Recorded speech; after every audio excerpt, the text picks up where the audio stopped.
Guys, നമ്മൾ സൂര്യകാന്തി പൂ കാണാൻ പോയി. അപ്പൊ ഞാൻ പശുമ്പ് ഉണ്ടായിരുന്നു. അവിടെ ഞാൻ അതിനെ പേരുത്ത അത്തന്റെ കൊമ്പക്കേലിരിക്കുവായിരുന്നു. അപ്പൊ ഞാൻ അവിടെ ഉണ്ടായിരുന്നു. അപ്പൊ ഞാൻ അവിടെ ഓടി ഓടി പോകണ്ടായിരുന്നു. അപ്പൊ ഒരു അപ്പൂപ്പൻ അതിനെ കെട്ടിയിരിക്കണ്ടായിരുന്നു. അവിടെ കുറെ കണ്ണിവത്തൻ ഉണ്ടായിരുന്നു. അതായിരുന്നു ഗൈസ്. അപ്പൊ നമ്മള് കുറെ പച്ചക്കറി ഉണ്ടായിരുന്നു. ഞാൻ അവിടെ ഓടിപ്പോവായിരുന്നു. അപ്പൊ അവിടെ സൂര്യകാന്തി പൂ ഉണ്ടായിരുന്നു. അപ്പൊ നമ്മൾ സൂര്യകാന്തി പൂ ഉണ്ടായിരുന്നു. സൂര്യകാന്തി പൂ കുറെ സൂര്യകാന്തി പൂ ഉണ്ടായിരുന്നു.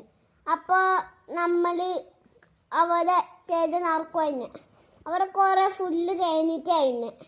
അപ്പൊ നമ്മള് അവിടെ എൻ്റെ ശാശിനുള്ള കുഞ്ഞ് സൂര്യകാന്തി പൂ നോക്കാനായിരുന്നു. എന്നിട്ട് അവിടെ നിന്ന് ഫോട്ടോ ഒക്കെ എടുത്ത് ഒരു കുഞ്ഞു പൂവിൻ്റെ അടുത്ത് ഫോട്ടോ എടുത്ത്